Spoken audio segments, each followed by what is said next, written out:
श्रावण महिना चालू झालाय.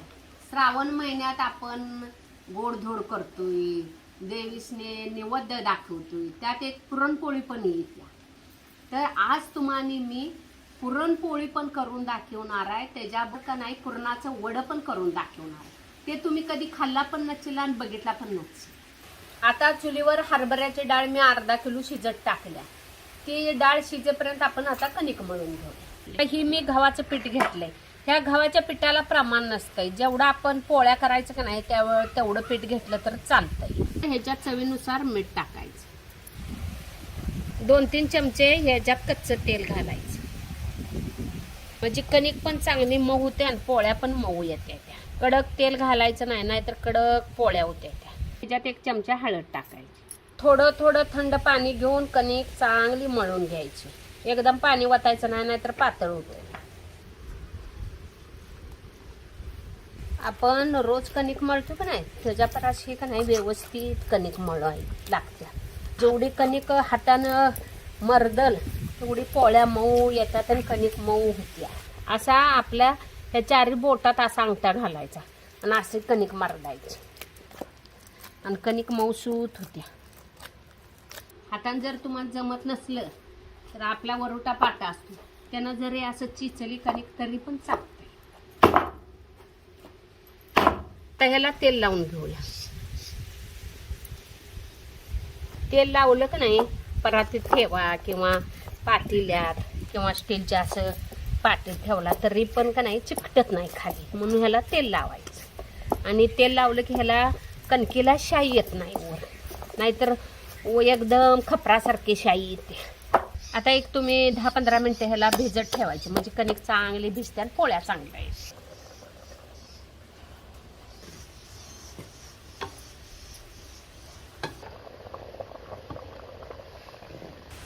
त्या डाळ शिजल्या का आपण बघूया. हो का अगदी मऊसूर डाळ शिजली. आहे ह्या डाळीतली काढून घ्यायची अशी आमटी करायला. या अर्धा किलो डाळीला का नाही पावशेरपेक्षा थोडासा जास्त गुळ घालायचा. आणि अर्धा किलो डाळीला अर्धा किलो गुळ घातला की का नाही पोळ्या अशा फुटत्यात. आणि ते गुळाचं प्रमाण जास्त होतं आणि बाहेर येतं. म्हणून गुळाचं थोडंसं प्रमाण कमी घालायचं. आता थोडीशी ह्याच्या सुंठची पूड टाकायची म्हणजे का नाही खमंगपणा येतो याला.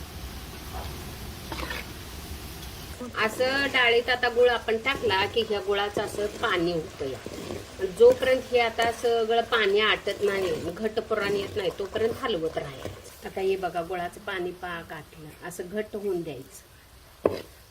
त्याशिवाय पुरण चांगलं नाही. पातळ पुरण कणकीतनं बाहेर येते म्हणून हे घट्ट होऊन द्यायचं. आता हे झालंय सगळं उतरून घ्यायचं.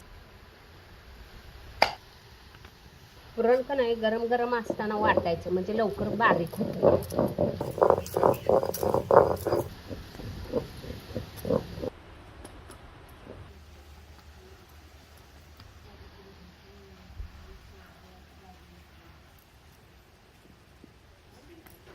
आता ही झाकून ठेवली. आता काढायची आणि आता पोळ्या करायच्या वक्ताला का नाही आणि एकदा मळून घ्यायची.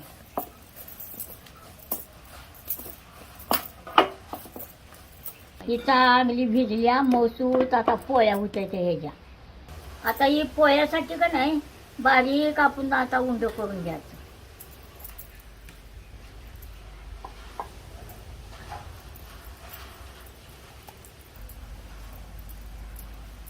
असं बारीक उंड असं वाटीसारखं करून घ्यायचं. नाही जास्त पुरण घातलं म्हणजे गबगबीत बघा पोळ्या होत्या त्या.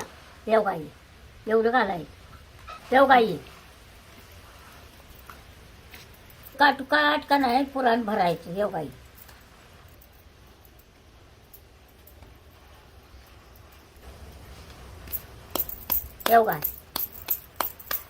एवढाही कसा गबगबीत उंडा पुरण जास्त भरलं म्हणजे कसा गबगबीत बघा. आणि पोळी सुद्धा टर करून फुगाय पाहिजे तव्यात जास्त पुरण घातले. आता ही पोळ्या करून घेऊया आणि फिरवून पुरणाचं वडं करून घेऊया.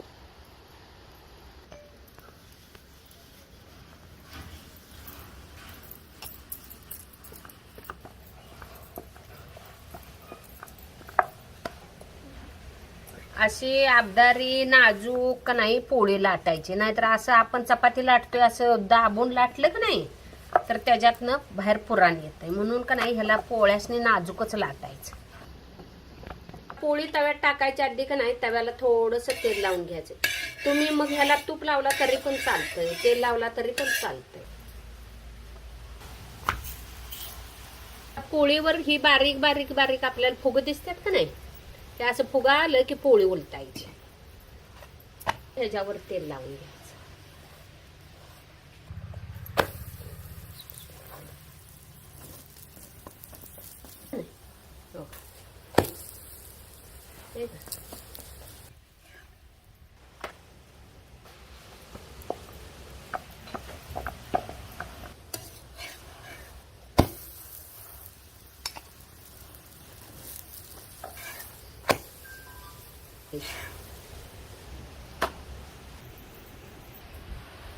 पुरणपोळ्या झाल्या.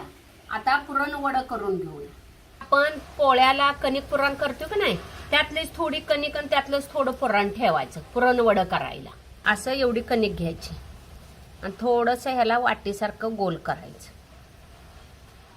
हो का, हे असं. आणि एवढं पुरण घ्यायचं, हे ह्याच्यात असं भरायचं आणि चारी बाजूनं ह्याला असं मिटवायचं. हो काय, असं गोल करायचं आणि थोडंसं दाबायचं. हो काय, असं लहान लहान लहान वडं करून घ्यायचं. पुरणाच्या पोळीला मोठं मोठं उंड करतो की नाही तसंच ही लहान लहान गोळ करून घ्यायचं. थोडंसं ताटाला तेल लावून घ्यायचं. आता हे पुरण वडं केलंय का नाही ह्याच्यात ठेवायचं, म्हणजे खाली चिकटत नाही तेलामुळे. तेल गरम झालंय, वडं तळून घेऊया.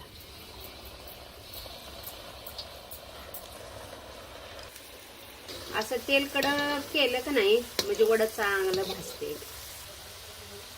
असं का नाही चॉकलेट कलर येईपर्यंत असं तळून घ्यायचं. असं लालसर होईपर्यंत तळायचं, म्हणजे आतपर्यंत चांगलं भाजतंय.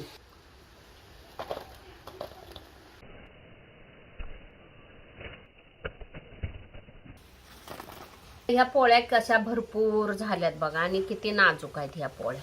हो काय, आता ह्या बघा किती मऊ आहे त्या बघा.